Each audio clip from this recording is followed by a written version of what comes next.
Welcome to all students and in today's new lecture. So we are going to explain here now the electrical properties of solid. Solid कोणताही असो, solid मध्ये आपण त्याचं तीन प्रकारामध्ये dividing करत असतो. त्याची इलेक्ट्रिकल प्रॉपर्टी आपल्याला तीन प्रकारे दाखवता येते. एक तर कंडक्टर्स, दुसरा आहे इन्सुलेटर्स आणि तिसरा आहे सेमी कंडक्टर्स. आपण नेहमी म्हटलेलं आहे the metals are good conductor of heat and electricity. जेवढे मेटल असतील, ओके, ॲल्युमिनियम आहे, गोल्ड आहे, त्याच्यानंतर कॉपर आहे, आयरन आहे, all the metals are good conductor of heat and electricity. So electrical conductivity in that assertion is 10 to the power, okay, 10 to the power 4 to 10 to the power 7 ohm inverse and meter inverse. Okay, so that conductors having the value 10 to the power 4 to 10 to the power 7 ohm inverse and the meter inverse. So while the insulators are having the very low conductivity and conductivity is 10 to the power minus 20 to 10 to the power minus 10 ohm inverse, centimeter inverse, बरोबर आहे. They are not a good conductor of electricity. They don't capable of conduction of any electrical properties. While the semiconductors having the property between conductors and the insulators, they are a good conductor of electricity when there is a temperature applied. So having the value 10 to the power minus 6 to 10 to the power 4, that is ohm inverse and the meter. Here is also meter inverse. So when there is a solid, solids behave like having the conductors, insulators and the semiconductors. Metals are generally behave as a conductors. Non-metals and the molecular solid are behave insulators, while the metalloids, just like a gallium, indium, then arsenic, these are the group elements. Okay, 13 groups element आहे, काही 14 आहे, काही 15 आहे, त्याच्यामध्ये elements आहेत. They are behave as a semi-conductors. Now we are going to explain after this topic the band gap. पहिल्यांदा आपल्याला band theory अभ्यास करायचा आहे. या बँड थेरी मध्ये आपल्याला महत्त्वाचे दोन बँड आहेत. एक आहे कंडक्शन बँड आणि एक आहे व्हॅलेन्स बँड. आणि त्याचबरोबर अतिशय महत्त्वाचा आहे band gap. Now we are going to explain here what is the band theory. So the student, now we are going to discuss on the band theory. So band theory concept are based on the highest energy level, the lowest energy level and a difference between two. We are going to explain here. Now the band theory basically based on the two concepts. One is a conduction band and another is a valence band. We are going to explain here. If you have the phosphorus having valency 40, okay, and we can written as 2, 8 and the 4. पहिल्या shell मध्ये 2 electron, दुसऱ्या shell मध्ये 8 electron आणि तिसऱ्या shell मध्ये 4 electron. आपण हे 11वी सालामध्ये एक्सप्लेन केलेलं आहे. पुन्हा एक्सप्लेन करू बघा. कसं लिहू? 1s2 होईल, बरोबर आहे. नंतर 2s2, नंतर 2p6. ही जी एनर्जी लेवल आहे आतमधली शेल आहे, बरोबर आहे. ही पहिली शेल आहे आणि ही दुसरी शेल. तिसरी शेल बघा. तिसऱ्या शेल मध्ये काय येईल? 2s2, नंतर 2p2, बरोबर आहे. त्यानंतर 3d राहील, बरोबर आहे. तर या शेवटच्या शेल मध्ये हे कसं आहे? फील्ड आहे. पण कसं आहे? पार्शियली फील्ड आहे, बरोबर आहे. आणि ही कशी आहे? व्हॅक्टंट आहे, बरोबर आहे. सर ही फील्ड टोटली आतमधली आहे आणि ही पार्शियली फील्ड आहे आणि कशी आहे? व्हॅक्टंट फील्ड आहे. तर बघा आपण इथे एनर्जी गॅप दाखवू, बरोबर आहे. समजा ही आहे 1s, बरोबर आहे. ही आहे समजा, नंतर 2s, नंतर आहे 2p, बरोबर आहे. नंतर आहे 3s, नंतर आहे 3p आणि नंतर आहे एनर्जी लेवल 3d, बरोबर आहे. तर बघा ही सर्वात एनर्जी, बरोबर आहे. नंतर 1s, नंतर इन्क्रीजिंग, नंतर इन्क्रीजिंग. याची एनर्जी कशी आहे? लोअर एनर्जी आहे, बरोबर आहे. आणि याची एनर्जी कशी आहे? हायर एनर्जी आहे. जेव्हा कंडक्शन बँड असतो, कंडक्शन बँडची एनर्जी लेवल कशी असते? High energy level. The conduction band should be higher energy level and having vacant or partially filled electrons in their. Okay, so what happening? So here is a, we are considering 3s and 3p. ही कशी आहे? Field आहे आणि या दोघांमध्ये काय आहे? Gap आहे. ही जी field आहे आपण याला म्हणत असतो कंडक्शन बँड, बरोबर आहे. आणि ही त्याच्या खाली जी आहे याला आपण म्हणू व्हॅलेन्स बँड, बरोबर आहे. फील्ड कुठे आहे? इथे आहे, बरोबर. इलेक्ट्रॉन इकडून काय इकडे प्रमोट होईल, इथून इकडे काय इलेक्ट्रॉन प्रमोट होईल. या दोघांमध्ये जी गॅप आहे त्याला आपण म्हणतो बँड गॅप, बरोबर आहे. यालाच आपण दुसरा शब्द आहे फॉरबिडन एनर्जी याला म्हणू आपण, किंवा फॉरबिडन झोन किंवा फॉरबिडन काय म्हणू आपण याला? गॅप, बरोबर आहे. मग या दोघांचा डिफरन्स आहे, the difference between the energy of conduction band and the valence band is known as the band gap. The forbidden zone आहे हा, आपण त्याला फॉरबिडन गॅप असं सुद्धा म्हणत असतो. So conduction band is having the electron promoted from the valence band. Valence band मध्ये जो इलेक्ट्रॉन असतो तो कंडक्शन बँडला काय होत असतो? प्रमोट होत असतो. प्रमोट झाल्यानंतर या ठिकाणी पार्शियली किंवा वॅकंट असतात. ही गॅप जेवढी कमी राहील, बरोबर आहे, ही गॅप जेवढी कमी राहील, समजा अशी असेल किंवा एक वेळ ओव्हरलॅप असेल, त्यावेळेस त्याला त्या ठिकाणी आपण मेटल असं म्हणत असतो. गॅप जेव्हा ही खूप मोठी असते, कोणामध्ये? व्हॅलेन्स बँड मध्ये आणि कंडक्शन गॅप मध्ये, जेव्हा ही गॅप मोठी राहील, लार्ज राहील, तेव्हा एकूण इलेक्ट्रॉन इथे प्रमोट होईल का? म्हणजे व्हॅलेन्स बँड मधून कंडक्शन बँड मध्ये इलेक्ट्रॉन काय होणार नाही? प्रमोट होणार नाही. त्यावेळेस आपण त्याला इन्सुलेटर असं म्हणत असतो. आणि गॅप थोडीशी स्मॉल असते, बरोबर आहे. पण थर्मल हिटिंग म्हणजे हिटिंग केल्यानंतर, टेम्परेचर वाढवल्यानंतर जेव्हा हा व्हॅलेन्स बँड इलेक्ट्रॉन हा कंडक्शन बँड मध्ये जात असतो, त्यावेळेस त्याला आपण इन्सुलेटर्स असं म्हणत असतो. या बँड थिअरीच्या आधारे आपण आता या ठिकाणी एक्सप्लेन करणार आहोत what are the metals, what are the non metals, that is insulators, and the last one is semi conductors. Okay student, दोन महत्त्वाचे टॉपिक आहे ठिकाणी. व्हॅलेन्स बँड मध्ये काय असते, कंडक्शन बँड मध्ये काय असते, आणि फॉरबिडन गॅप किंवा फॉरबिडन झोन किंवा आपण त्याला बँड गॅप म्हणतो ते काय असते आपण अभ्यासलेलो आहोत. आता आपण घेणार आहोत बँड थिअरीच्या आधारे मेटल्स, नंतर दॅट इज कंडक्टर्स, त्यानंतर insulators and then semi conductors. According to band theory the two terms are very important. One is a conduction band and another is the valence band. The electrons from valence band jump to the higher energy level, that is the conduction band.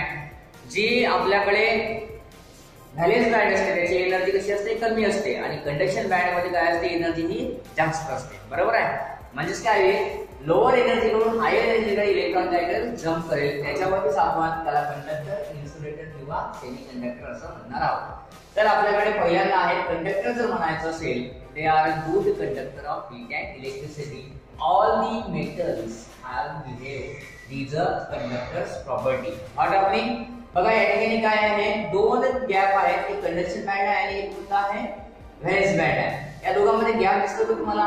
या ठिकाणी एकही gap नाही. Energy no, there is no energy gap, there is no forbidden zone, hence they are overlapping with each other. बघा एकामध्ये हे कशामध्ये आहे, एकाला एक जॉईंट दिसतंय तुम्हाला आणि इथे कसं आहे, या ठिकाणी एस बँड आणि पी बँड काय झालेलं आहे? ओव्हरलॅप झालेलं आहे. Then these conditions are known as the conductors. There is no gap between the conduction band and the valence band. So there is a easily promotion of electrons, that is from the lower energy level to the higher energy level. So that is the conductor. The insulators, looking here, the valence band should be filled while the conduction band should be empty. What going to out here? The electrons from field level try to jump to higher energy level. But there is a large energy gap, there is a higher forbidden zone. Okay, so that's why electron cannot be jumped from valence band to the empty conduction band. So there is no any conductance taking place. So these are known as the insulators. All the non-metals behave this type of insulators. या ठिकाणी घेऊ शकता gold, Ag, त्याच्यानंतर copper, Fe हे examples conductor मध्ये तिथे आपण घेऊ शकतो. प्लास्टिक्स, रबर, वूड, बरोबर आहे. हे सर्व एक्झाम्पल इन्सुलेटरचे आहेत. त्यानंतर आहे तिसरं सेमी कंडक्टर. सेमी कंडक्टर हा जो कॉन्सेप्ट आहे टोटली टेम्परेचर वरती डिपेंडेबल आहे. बघा लक्ष द्या इकडे. जेव्हा empty valence band not valence conduction पाहिजे the electron from filled valence band jump to the empty conduction band and having the very small energy difference between the conduction band and the valence band, that is a forbidden zone. कसा राहणार आहे? बिलकुल small असणार आहे. बरोबर आहे. Heating केल्यानंतर electron या एनर्जी लेवल वरून कंडक्शन बँडला काय करेल? जम्प करेल. त्यावेळेस त्या ठिकाणी इलेक्ट्रिसिटी प्रोड्यूस होईल. त्याला आपण सेमी कंडक्टर्स असं म्हणत असतो. सेमी कंडक्टर्स मध्ये आपल्याला दोन टाइप्स असतात. एक असते इंट्रिन्सिक आणि एक असते एक्सट्रिन्सिक. काय फरक आहे आपण त्याच्यावर फोकस करणार आहोत. इंट्रिन्सिक म्हणजे असते हा प्युअर, जो सेमी कंडक्टर प्युअर असतो त्याला आपण इंट्रिन्सिक असं म्हणतो. एक्सट्रिन्सिक मध्ये काय असते? डोपिंग असते. आपण त्या ठिकाणी काय ऍड करतो? इम्प्युरिटी ऍड करीत असतो. जनरली ग्रुप 14 बघा, ग्रुप 14 चे जे एलिमेंट्स आहेत ते intrinsic type of semi conductor दाखवतील आणि एक्सट्रिन्सिक मध्ये ग्रुप 13, त्याच्यानंतर 14 ग्रुप, त्यानंतर 15 ग्रुप. बरोबर आहे. म्हणजे ग्रुप 14 एलिमेंट मध्ये आपण ग्रुप 13 चं किंवा ग्रुप 15 चं आपण काय करणार आहोत? डोपिंग करणार आहोत, इन्सर्शन करणार आहोत. एकदा नीट लक्ष द्या पुन्हा. The conduction band and the valence band having the very small energy gap, then there is known as the semiconductors. The semiconductors are generally two types. One is the intrinsic type of semiconductors and another extrinsic type of semiconductor. Intrinsic type of semiconductor हा pure असतो. या ठिकाणी कसल्याही प्रकारची impurity नसते. All the elements of group 14 are going to give us the intrinsic type of semiconductors. तसंच group 14 मध्ये जर आपण ग्रुप 13 एलिमेंट मधला एखादा एलिमेंट घेतला किंवा ग्रुप 15 मधला एखादा एलिमेंट घेतला आणि त्याची इम्प्युरिटी आपण टाकली, त्याला आपण डोपिंग केलं, जो आपण करणार त्या ठिकाणी एलिमेंट टाकणार आहोत त्याला डोपंट असं आपण असतो. तर त्याचं इन्सर्शन केल्यानंतर आपल्याला जे सेमीकंडक्टर मिळते त्याला आपण एक्सट्रिन्सिक टाइप ऑफ सेमीकंडक्टर म्हणत असतो. बघा, जेव्हा आपण 13 किंवा 15 चं इन्सर्ट करतो तेव्हा त्याला आपण त्या ठिकाणी दोन टाइप्स आहेत. एकाचं नाव आहे पी टाइप ऑफ सेमीकंडक्टर आणि एकाचं नाव आहे N type of semiconductor. Question हा एन टाइप आणि पी टाइप सेमीकंडक्टर वरती विचारला जातो. आपण आता what is the meaning of p type of semiconductor, what is the meaning of n type of semiconductor, we have going to explain here. Hey, आता आपण going to explain here. In semiconductors there are the two types of semiconductors we have to study. One is a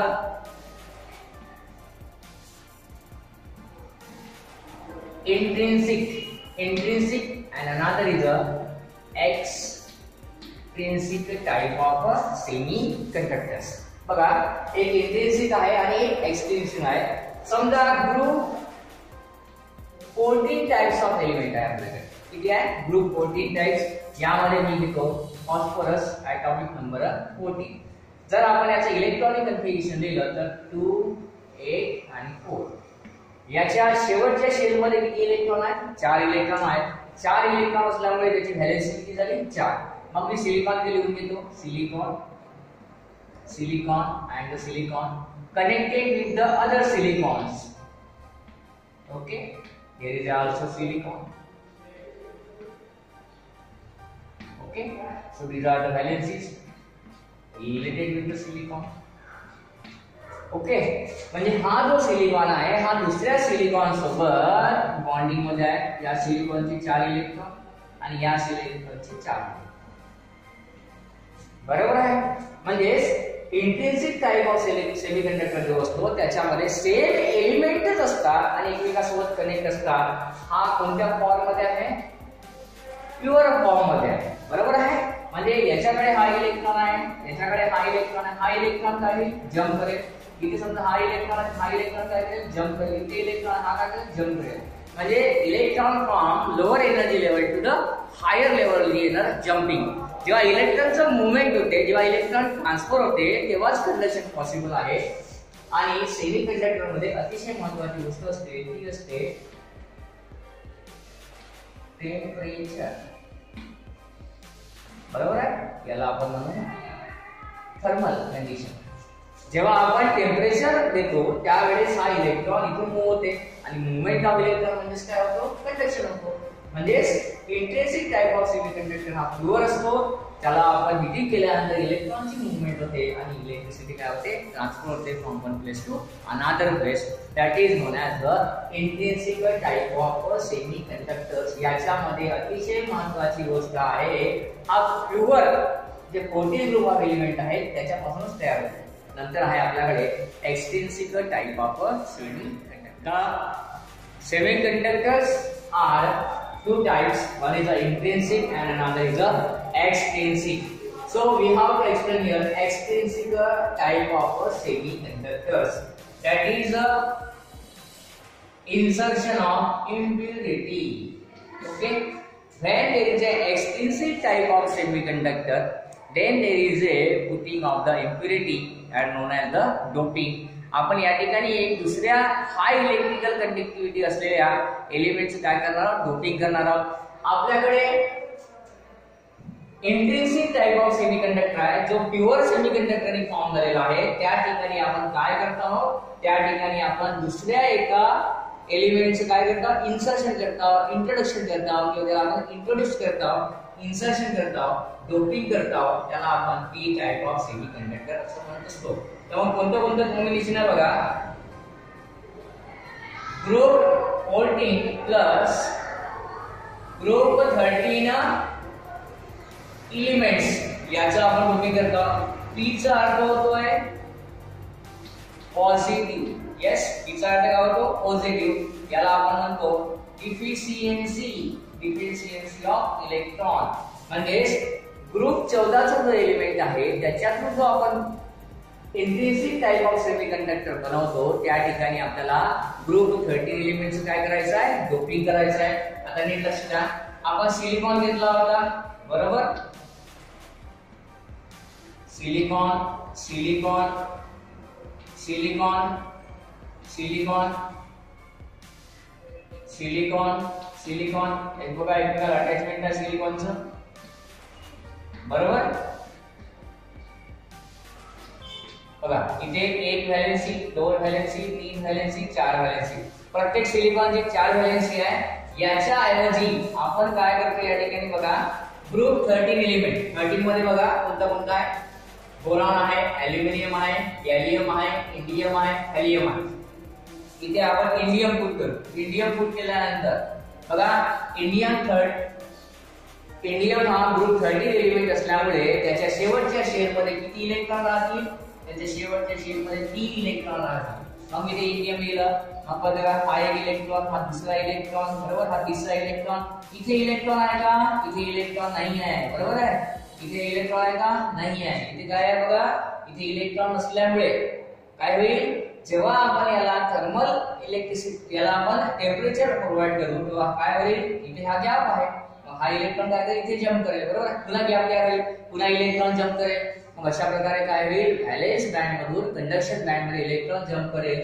त्यावेळेस जो semiconductor असतो त्याला आपण P type of semiconductor असं म्हणतो. आपण या ठिकाणी जो एलिमेंट पुट डाऊन करतो त्याला आपण डोपंट असं म्हणतो आणि मेथडला आपण काय म्हणतो? डोपिंग असं म्हणत असतो. That is known as the P type of semiconductor. P म्हणजे पॉझिटिव्ह होतो, त्याला आपण डिफिशियन्सी ऑफ इलेक्ट्रॉन म्हणतो. पण असं सेम एक्झाम्पल घेतो आपण, त्याच्यामध्ये एन आहे. एन म्हणजे काय होईल या ठिकाणी बघा? असं आपण असे तशी करू, बरोबर आहे? यावेळेस काय होईल? ग्रुप 15 एलिमेंटचं इन्सर्शन करायचं आणि ग्रुप 15चं इन्सर्शन केल्यामुळे कसं तयार होईल बघा? सिलिकॉन. ओके, देन सिलिकॉन बरोबर, silicon, silicon and silicon. So there is a connectivity between the all silicons.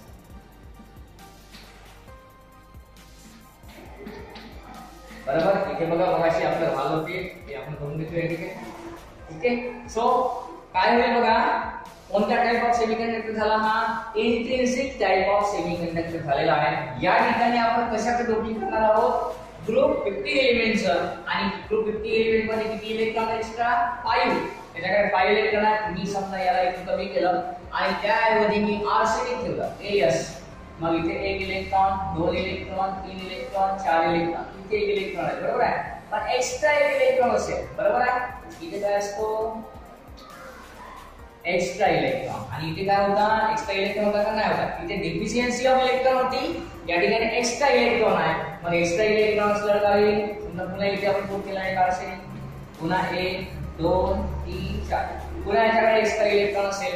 Extra electron का बरं असेल, तर ग्रुप 50 एलिमेंट मध्ये लास्ट शेल मध्ये 5 इलेक्ट्रॉन असतात. बॉन्डिंग साठी किती लागतात, 4 इलेक्ट्रॉन लागतात. 1 इलेक्ट्रॉन कसा आहे, एक्स्ट्रा आहे, आणि एक्स्ट्रा आहे त्याच्यामुळे हिटिंग केल्यानंतर इलेक्ट्रॉन काय करेल, जम्प करेल कुठून, valence band to conduction band, आणि त्यामुळे काय होईल, इलेक्ट्रिसिटी ट्रान्सफर होईल. त्या ठिकाणी काय होईल, सेमीकंडक्टर बिहेव करतील ऍट हाय टेम्परेचर. बरोबर आहे, they can move from electron move from one position to another position and there is a production of electricity. आपल्याला इंट्रिन्सिक टाइप ऑफ सेमीकंडक्टर जर असेल तर थर्मल टेम्परेचरची गरज असते. थर्मल स्टॅबिलिटी, थर्मल आपण टेम्परेचर त्याला प्रोव्हाइड करत असतो, पण जेव्हा एक्सट्रिन्सिक असते तेव्हा त्याची गरज असते का, कमी असते. Very little temperature should be requirement. So this is the main types of semiconductors, the intrinsic and the extrinsic. Intrinsic मध्ये जो सेमीकंडक्टर तयार होतो त्याच्या ठिकाणी जे एलिमेंट वापरले जातात ते ग्रुप 14 चे वापरले जातात, आणि ग्रुप 14 मध्ये सर्वच्या सर्व एलिमेंट जो वापरला जातो तो प्युअर असते.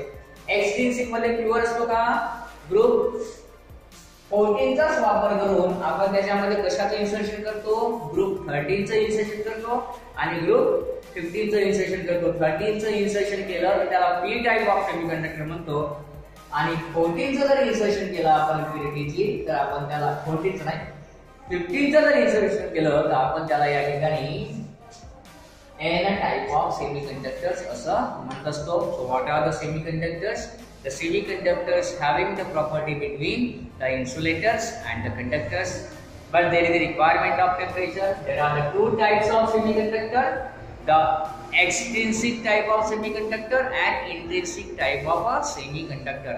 In intrinsic type of semiconductor the pure group 40 elements are present, while in extrinsic type of semiconductor there is a presence of 14 group elements as well as the doping of the group 13 element and the group 15 element. 13 group element जर तुम्ही insertion केलं तर त्याला आपण p type of semiconductor म्हणतो, आणि समजा जर तुम्ही 15 ग्रुप एलिमेंटचं इन्सर्शन केलं तर त्याला आपण n टाइप ऑफ सेमीकंडक्टर असं म्हणतो. So student, we are well explain here. Now we are going to explain the next properties. Now we are focus the next topic, that is a magnetic properties of a solid.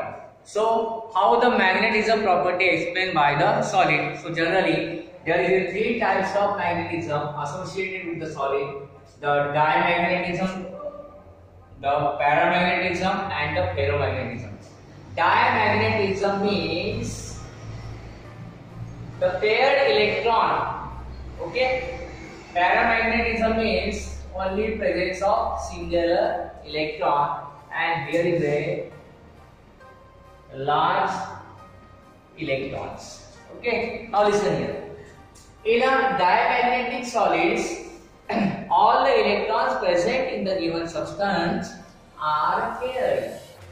Okay, and they are weakly repelled by the magnetic field. So that is known as the diamagnetic solids. Okay, so due to pair of electrons, they can cancel, they pair each other, and hence they are behave as there is no magnetic moment. काय होतं बघा, electron हे pair असल्यामुळे ते दोन्ही electron एकमेकांचं spin काय करतील, कॅन्सल करून घेतील आणि त्यामुळे त्या ठिकाणी कसल्याही प्रकारचं मॅग्नेटिक मोमेंट आपल्याला दिसणार नाही. That is known as the diamagnetic solids. The examples of that diamagnetic solids are the nitrogen, the fluorine, the sodium chloride, the H2O, and the benzene are the examples of the diamagnetic solid. So how all the electrons present in their structure are paired. Okay, so they can cancel their spin each other. Next is they are weakly repelled by the magnetic field. The next one is a paramagnetic solid. Paramagnetic solid असेल तर तो substance जो असेल त्या ठिकाणी काय राहील, unpaired of electron राहील.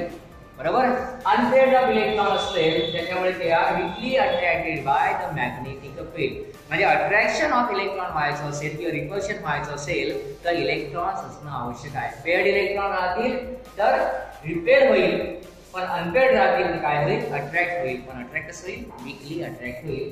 So spinning of electron gives rise to the magnetic moment. इलेक्ट्रॉनचं स्पिन होईल. का बरं स्पिन होईल, सिंगल इलेक्ट्रॉन असल्यामुळे काय होईल, स्पिन होईल. त्यावेळेस जे आपल्याला एक्झाम्पल घ्यायचे ते आहेत oxygen, copper 2 positive, iron 3 positive and chromium 3 positive examples given by the paramagnetic substance. They don't have the permanent magnetism. बरोबर. तिसरा आहे the third one is a ferromagnetism substance. There is a presence of large number of unpaired electrons. इथे unpaired electron large number आहेत का, नाही. याच्यामध्ये unpaired electron आहेत का, नाही आहे. याच्यामध्ये unpaired इलेक्ट्रॉन आहेत पण लार्ज नंबर नाही.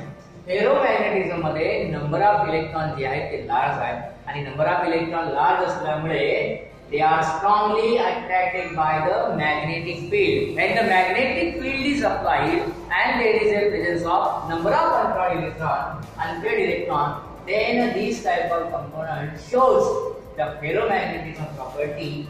If magnetic field should be removed, then these substances are permanently magnetized. एक वेळा ते जर मॅग्नेटाइज झाले, एक वेळा त्याच्यामध्ये मॅग्नेटिझम प्रॉपर्टी तयार झाली, तेव्हा आपण समजा जर अप्लाइड केलेलं मॅग्नेटिझम फील्ड जो आहे तो जरी रिमूव्ह केला तरी हे सबस्टन्स कसं राहील, परमनंटली मॅग्नेटाइज राहील. जेवढं काही मॅग्नेटिक मटेरियल बनवला जातो तो याच मॅग्नेटिझम प्रॉपर्टीचा वापर करून मिळवला जातो. एक्झाम्पल आहे आपल्याकडे आयरन, कोबाल्ट, निकेल, गॅडोलिनियम आणि CrO2 अशा प्रकारचे एक्झाम्पल्स आहेत. That is known as the ferromagnetism. So once again the review. Today we are going to explain here what is the meaning of the metals, non-metals and metalloids. Then there is a conductors, insulators and semiconductors. The semiconductors are the two types. One is a extrinsic type of semiconductor and intrinsic type of semiconductor. Intrinsic type of semiconductor मध्ये group 13 जो element आहे 14 आहे आणि 15 आहे. याच्यावरती आपण focus केलं होतं. 14 टाइप ऑफ एलिमेंट जे तयार होते त्याला आपण इंट्रिन्सिक असं म्हणतो. ग्रुप 14 प्लस 13 किंवा 15 वापरलं त्याला आपण एक्सट्रिन्सिक टाइप ऑफ सेमीकंडक्टर म्हणतो. त्याच्यामध्ये एन टाइप आणि पी टाइप सेमीकंडक्टर आहे. त्यानंतर आपण निघलेला आहे magnetism property and the magnetism property are three types. One is a diamagnetism means paired. Paramagnetism means there is a presence of unpaired electron, and ferromagnetism means presence of larger number of unpaired electrons. So in this way, student, we are now to complete this unit, and you have to make the exercise of